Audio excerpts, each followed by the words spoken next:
Hello everyone, welcome to our YouTube channel devoted for civil services. तो जैसा कि मैंने कहा था, हम बात करते हैं अब विधेयक के बारे में। देखिए, एक होता है साधारण विधेयक, फिर होता है धन विधेयक जो कि आर्टिकल 110 में दिया हुआ है।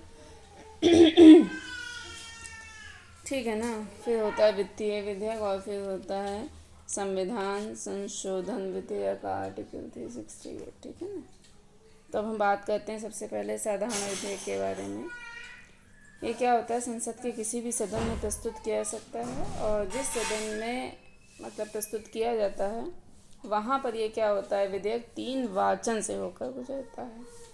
यदि विधेयक पहले वाचन यानी कि यदि विधेयक पहले सदन द्वारा पारित कर दिया जाता है तो दूसरे सदन में भी तीनों वाचन मतलब होंगे, दूसरे सदन में भी तीनों वाचन होंगे। यदि दूसरे सदन में भी पारित कर दिया जाता है तो क्या होता है, आर्टिकल 111 के तहत राष्ट्रपति की अनुमति के लिए जाता है ये विधेयक, और फिर अनुमति मिलने के बाद विधेयक क्या बन जाता है, एक्ट बन जाता है, यानी कि अधिनियम बन जाता है। नोट करके लिख लीजिए कि विधेयक को पारित करने के लिए साधारण बहुमत भी ज़रूरत है। ठीक है ना। साधारण बहुमत की मतलब आवश्यकता होती है। साधारण बहुमत का मतलब हो गया उपस्थिति, मतलब जो वहाँ लोग उपस्थित हैं वो, और जो मत देने वाले हैं उनका बहुमत। लेकिन प्रथम सदन द्वारा पारित विधेयक दूसरे सदन के पास जाता है, तो दूसरे सदन के पास विधेयक को पारित करने के अतिरिक्त कुछ और भी विकल्प होते हैं, उनको देख लेते हैं। दूसरे सदन द्वारा विधेयक को अस्वीकार भी किया जा सकता है। दूसरे सदन द्वारा विधेयक में संशोधन किया जाए जिससे पहला सदन सहमत ना हो, ये भी पॉसिबल है। दूसरा सदन 6 माह तक विधेयक पर कोई कार्रवाई ना करे, ये भी पॉसिबल है। जो मैंने आपको ऊपर की 3 कंडीशन बताई, अस्वीकार करना है, संशोधन किया जाए जिससे पहला सदन सहमत ना हो, या 6 माह तक कोई कार्रवाई ना हो, ऊपर की तीनों ही स्थिति जो मैंने आपको बताई हैं दोनों सदनों के मध्य गतिरोध का कारण बनती हैं। गतिरोध की स्थिति में आर्टिकल 108 आता है। उसके तहत क्या होता है कि राष्ट्रपति द्वारा दोनों सदनों की संयुक्त बैठक की घोषणा की जाती है। ठीक है ना।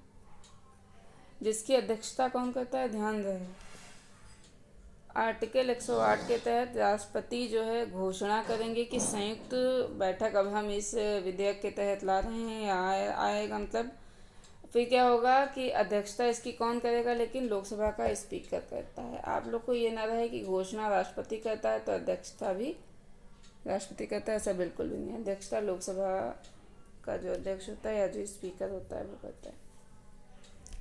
अभी तक 3 बार संयुक्त बैठक का आयोजन जो है किया जा चुका है। किस किस एक्ट में किया गया था, पहले तो हुआ था दहेज विरोधी अधिनियम 1961 में, दूसरा बैंकिंग सेवा अधिनियम 1968 में, तीसरा आतंकवाद निवारण अधिनियम 2002 में। इन तीनों में संयुक्त बैठक का प्रावधान किया जा चुका है। दोनों सदनों द्वारा पारित विधेयक राष्ट्रपति की अनुमति के लिए जाना जाता है। ठीक है ना। जो दोनों सदन हैं उनके द्वारा पारित विधेयक राष्ट्रपति की अनुमति के लिए जाना जाता है। राष्ट्रपति के पास विकल्प होता है कि वो अनुमति दे सकते हैं, अनुमति रोक सकते हैं, या विधेयक को पुनर्विचार के लिए वापस भेज सकते हैं। साधारण विधेयक पर पॉकेट वीटो का प्रयोग कर सकते हैं। कौन कर सकता है, राष्ट्रपति करते हैं। पॉकेट वीटो में पता है ना आपको क्या होता है, मैंने पीछे पढ़ाया है प्रीवियस वीडियोस में, आप उसे देख सकते हैं। धन विधेयक अब क्या है, आर्टिकल 110 के तहत धन विधेयक को परिभाषित किया जा सकता है। किसी कर का अधिरोपण यानी कि इसको लगाना, उत्साधन यानी कि एबोलिशन, परिहार यानी कम करना, परिवर्तन या विनियमन करना, ऐसा होता है। ठीक है ना। ये उसकी परिभाषा है, जिसके तहत होगी धन विधेयक उसको माना जाएगा। भारत सरकार द्वारा उधार लेना या कोई प्रत्याभूति या सिक्योरिटी देने का विनियमन करना। सिक्योरिटी प्रत्याभूति अगर आपको ना पता हो तो मेरा इकोनॉमी का लेक्चर पढ़ा हुआ है, उसमें आप देख सकते हैं क्या होती है सिक्योरिटी। ठीक है ना। इकोनॉमी का लेक्चर भी मैं कंटिन्यू करूँगी कुछ दिनों में, बहुत जल्दी करूँगी। ठीक है। फिर आता है कि भारत की संचित निधि, आकस्मिक निधि की अभिरक्षा या ऐसी निधि में धन जमा करना तथा उसमें से धन निकालना, ये भी धन विधेयक हमारा कहलाएगा। भारत की संचित निधि में से धन का विनियोग, ठीक है, यानी कि अप्रोप्रिएशन जिसको कहते हैं या खर्च जिसको कहते हैं। किसी व्यय को भारत की संचित निधि पर भारित व्यय घोषित करना, ठीक है ना, तो ये भी क्या हमारा धन विधेयक कहलाएगा। भारत की संचित निधि या भारत की लोक लेखा निधि से धन प्राप्त करना, ऐसे धन की रक्षा करना भी हमारा क्या कहलाएगा, धन विधेयक कहलाएगा। धन विधेयक की परिभाषा में जुर्माना, फीस या जुर्माना, फीस या शक्तियाँ जो भी होती वो शामिल नहीं है धन विधेयक में। कोई विधेयक धन विधेयक है या नहीं, उस पर निर्णय किसका अंतिम होगा, लोकसभा के स्पीकर का निर्णय जो होगा वो एकदम अंतिम होगा, ठीक है। आर्टिकल 109 के तहत धन विधेयक पारित होने की प्रक्रिया बताई गई है। इसमें बताया गया है कि राष्ट्रपति की पूर्व अनुमति से यह केवल लोकसभा में प्रस्तुत किया जा सकता है, राज्यसभा में नहीं, ठीक है। इसमें राष्ट्रपति की पूर्व अनुमति ले ली जाती है, इसीलिए बाद में राष्ट्रपति के पास नहीं भेजा जाता है। लोकसभा द्वारा विधेयक पारित होने के पश्चात राज्यसभा को उसकी सिफारिशों के लिए भेजा जाता है, ठीक है। राज्यसभा धन विधेयक की प्राप्ति तारीख से सिर्फ 14 दिन के भीतर विधेयक अपने सिफारिश सहित लोकसभा को लौटा देगी। ध्यान रहे, ओनली 14 डेज। अच्छा, क्वेश्चन करती हूँ, आप जरा कमेंट सेक्शन में बताइएगा, जो भी मेरा लेक्चर सुने वो बताए कि राज्यसभा जो है टोटल अपने साधारण विधेयक को अपने पास कितने दिन या महीनों तक रोक सकती है, ठीक है। नेक्स्ट, लोकसभा राज्यसभा की सिफारिशों को स्वीकार भी कर सकती है और अस्वीकार भी कर सकती है, ठीक है। नोट करके चाहे तो लिख सकते हैं, राज्यसभा धन विधेयक को अस्वीकार नहीं कर सकती है, ठीक है। राज्यसभा धन विधेयक में संशोधन भी नहीं कर सकती है। राज्यसभा अधिक से अधिक 14 दिनों तक धन विधेयक को अपने पास रख सकती है, जैसा कि मैंने बताया। यदि 14 दिनों के भीतर राज्यसभा विधेयक पर कोई निर्णय नहीं लेती है तो विधेयक उसी रूप में पारित माना जाएगा जिस रूप में लोकसभा ने पारित किया हो या किए करके भेजा था, उसी रूप में उसे पारित मान लिया जाएगा। धन विधेयक के संबंध में संयुक्त बैठक का कोई भी प्रावधान नहीं है। आप इसे बहुत अच्छे से नोट करके लिख लीजिए, क्वेश्चन पूछा जा चुका है। दोनों सदनों से पारित होने के बाद धन विधेयक राष्ट्रपति के पास भेजा जाता है, ठीक है। धन विधेयक को राष्ट्रपति क्या करेंगे, या तो अनुमति देंगे या फिर अनुमति रोक देंगे। ध्यान रहे, राष्ट्रपति धन विधेयक को पुनर्विचार के लिए वापस नहीं भेज सकते हैं, ठीक है। फिर बात आती है वित्तीय विधेयक क्या है। इसकी 2 श्रेणियां हैं, आर्टिकल 117 का 1 और आर्टिकल 117 का 3। 117 ब्रैकेट में 1, 117 ब्रैकेट में 3। तो पहले 117 ब्रैकेट में 1 की तरह समझ लेते हैं। इसमें लिखा है कि आर्टिकल 110 में वर्णित विषय के साथ साथ अन्य प्रशासनिक प्रावधानों का उल्लेख होता है। यह विधेयक राष्ट्रपति की पूर्व अनुमति से केवल लोकसभा में ही प्रस्तुत किया जाता है। इसके आगे की प्रक्रिया साधारण विधेयक जैसी होती है। लोकसभा में पारित होने के बाद राज्यसभा के पास विकल्प रहता है कि पारित कर दे, विधेयक अस्वीकार कर दे या विधेयक में संशोधन कर दे, ठीक है। और क्या रहता है कि 6 माह तक कार्रवाई ना हो तो फिर दोनों सदनों में गतिरोध की स्थिति में क्या होता है, संयुक्त बैठक का प्रावधान किया जा सकता है, ऐसा लिखा है। अब बात करते हैं आर्टिकल 1173 की या 1173 की, ठीक है। ऐसे विषय जिनमें भारत की संचित निधि से होने वाले व्यय शामिल हैं, ऐसे विधेयक राष्ट्रपति की सिफारिश से किसी भी सदन में प्रस्तुत किए जा सकते हैं। साधारण विधेयक की भांति इन्हें पारित किया जा सकता है। फिर बात करते हैं संविधान संशोधन विधेयक। ये दिया गया है हमारा आर्टिकल 368 में। ये किस पार्ट में है या किस भाग में है, भाग 20 में है। आर्टिकल 368 के तहत संविधान संशोधन की 2 श्रेणियां हैं। पहला है कि आर्टिकल 368 के तहत संसद के दोनों सदनों के विशेष बहुमत और आधे राज्य विधानमंडल के समर्थन से, ठीक है ना, उसे पारित कर दे। उसमें अच्छा ये मुझे देखना है कि विषय कौन कौन से हैं, थोड़ा देख लेते हैं। इसमें विषय हैं आर्टिकल 54, 55, 77, 162, 241, 279 का ए, और भाग 5 व 6 के तहत न्यायालय के क्षेत्राधिकार हैं 7वीं अनुसूची में, ठीक है, जो विषय दिए वो हैं। संसद में राज्यों का प्रतिनिधित्व जो वो आर्टिकल 368 में संशोधन, ठीक है ना। इन्हें क्या करना होगा, ऐसे अगर कोई भी विषय आप लाएंगे तो उसे या तो विशेष बहुमत से पारित कराइए, या तो मतलब विशेष बहुमत से पारित कराने के साथ साथ आधे राज्य विधानमंडल के समर्थन से पास होंगे ऐसे विधेयक। फिर दूसरा है आर्टिकल 368 के तहत संसद के दोनों सदनों के विशेष बहुमत से पास होंगे, वो हैं मूल अधिकार और निर्देशक तत्व, ठीक है।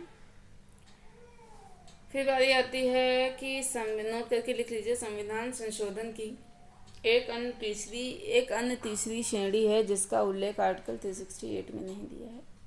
यह साधारण बहुमत द्वारा संशोधन, नए राज्यों का अगर निर्माण करना हो तो हो सकता है, और विधानसभा का सृजन करना हो, यह साधारण बहुमत के संशोधन से आराम से हो जाएगा। अब संविधान संशोधन विधेयक थोड़ा देख लेते हैं। दोनों सदनों द्वारा पारित होना अनिवार्य है। यहाँ लोकसभा और राज्यसभा दोनों को समान शक्तियाँ प्राप्त होती हैं।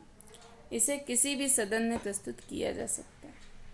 संविधान संशोधन विधेयक पर संयुक्त बैठक का प्रावधान नहीं होता, ठीक है। संविधान संशोधन विधेयक पर राष्ट्रपति को अनुमति देना अनिवार्य है, ये बात ध्यान रहे। अब बात कर लेते हैं लोकसभा के विघटित होने पर विधेयक पर क्या प्रभाव पड़ता है, ठीक है। यदि विधेयक लोकसभा से प्रारंभ हुआ हो और लोकसभा में लंबित हो तो विधेयक व्यपगत हो जाता है। व्यपगत का मतलब होता है कि समाप्त हो जाता है। यदि विधेयक लोकसभा में पारित हो और राज्यसभा में लंबित हो तो भी वो विधेयक क्या होंगे, समाप्त हो जाएंगे, खत्म हो जाएंगे। ऐसे विधेयक जो राज्यसभा में प्रारंभ हो और राज्यसभा में लंबित हो वे व्यपगत नहीं होंगे, ठीक है। जिस विधेयक के लिए राष्ट्रपति ने संयुक्त बैठक की घोषणा की हो वो भी व्यपगत नहीं होंगे, यानी कि वो भी खत्म नहीं होंगे। ऐसे विधेयक जो दोनों सदनों द्वारा पारित हों लेकिन राष्ट्रपति के पास विचाराधीन हो तो भी वे क्या होंगे, व्यपगत, यानी कि खत्म नहीं होंगे। बात समझ में आया? ये कब की कंडीशन है, जब लोकसभा विघटित हो गई हो तो विधेयक पर क्या प्रभाव पड़ेंगे, मैंने भी आपको बताया। अब बात करते हैं वार्षिक वित्तीय विवरण क्या है। ये आर्टिकल 112 में दिया गया है। वार्षिक वित्तीय विवरण को ही बजट कहा जाता है, ध्यान रहे। हालांकि बजट शब्द का जो प्रयोग है ये हमारे कॉन्स्टिट्यूशन में नहीं किया गया है, उसमें नहीं लिखा है। वार्षिक वित्तीय विवरण राष्ट्रपति द्वारा प्रत्येक वित्तीय वर्ष के संबंध में दोनों सदनों के समक्ष प्रस्तुत कराया जाता है, ठीक है ना। वित्तीय वर्ष पता होता होगा आपको, मार्च अप्रैल में रहता है, ठीक है। इसे सदन में वित्त मंत्री द्वारा ही प्रस्तुत किया जाता है। वित्त मंत्रालय के आर्थिक मामलों के विभाग द्वारा बजट का निर्माण किया जाता है। इसमें भारत सरकार की उस वित्तीय वर्ष के लिए प्राक्कलित प्राप्तियों और व्यय का विवरण दिया जाता है। इसमें बजट के 3 विवरण हैं। एक देख लेते हैं, आकलित बजट, ठीक है। फाइनेंशियल ईयर पता है ना आपको, कब से कब तक होता है, 1 अप्रैल से, जैसे 1 अप्रैल 2020 से 31 मार्च 2021, इस तरीके का रहता है, आप जोड़ घटा सकते हैं। संशोधित, जैसे जो आकलित बजट आया 2020-21, संशोधित बजट 2019-20 और वास्तविक बजट 2018-19, ठीक है ना। ये फाइनल आंकड़े होते हैं हमारे। बजट के साथ अन्य महत्वपूर्ण दस्तावेज भी प्रस्तुत किए जाते हैं, जैसे अनुदान की मांग, विनियोग विधेयक, वित्त विधेयक, राजकोषीय प्रबंधन, उत्तरदायित्व अधिनियम, 2003 के मैक्रो इकोनॉमिक फ्रेमवर्क स्टेटमेंट, राजकोषीय नीति रणनीति, physical policy strategy statement, medium term expenditure statement. फिर क्या है, बजट में बदलाव, नोट करके लिख लीजिए। जैसे देखने को मिला, जैसे रेल बजट का आम बजट में विलय, बजट की प्रस्तुति की तिथि 1 फरवरी, ठीक है। पहले फरवरी लास्ट होता था, पता होगा, आप लोग पढ़ने लिखने वाले हैं। बजट में योजनागत और गैर योजनागत व्यय के अंतर को समाप्त कर दिया गया है। आप नोट करके भी चाहे तो लिख सकते हैं कि आर्टिकल 265 के तहत संसद के प्राधिकार के बिना कोई भी कर नहीं लगाया जा सकता है। साथ ही संसद कर की समाप्ति कर सकती है लेकिन वृद्धि नहीं कर सकती है। बजट पारित होने के विभिन्न चरण हैं। इसमें पहले आता है बजट की प्रस्तुति। राष्ट्रपति के निर्देश पर वित्त मंत्री द्वारा इसकी शुरुआत, मतलब वित्त मंत्री द्वारा किया जाता है। और फिर क्या है, इसकी शुरुआत जो है वित्त मंत्री के भाषण से, बजट भाषण से प्रारंभ होती है। इसमें क्या रहता है, दो चीज़ें एक तो रहती हैं। एक रहता है कि विभिन्न मंत्रालयों के आवंटित धनराशि रहती है, नई योजनाओं का उल्लेख रहता है इसमें जब बजट की प्रस्तुति होती है, ठीक है। कई चरण होते हैं। दूसरा क्या है, करारोपण रहता है, टैक्सेशन रहता है।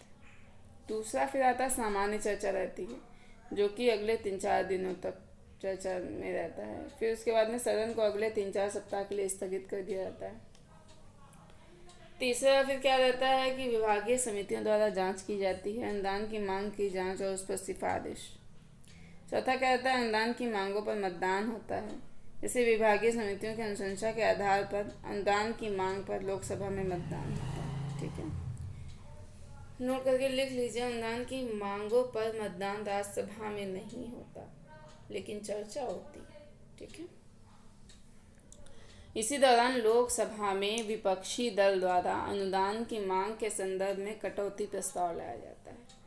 पहला आता है हमारा नीतिगत कटौती प्रस्ताव, ठीक है। अनुदान की मांगों पर नीतिगत असहमति रहती है। इसके तहत अनुदान की राशि में कटौती करके उसे 1 रुपये कर दिया जाता है। दूसरा रहता है सांकेतिक कटौती प्रस्ताव।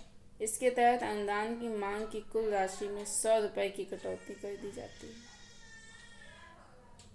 फिर तीसरा आता है आर्थिक कटौती प्रस्ताव, ठीक है। इसके तहत अनुदान की मांग में एक निश्चित धनराशि की कटौती की जाती है।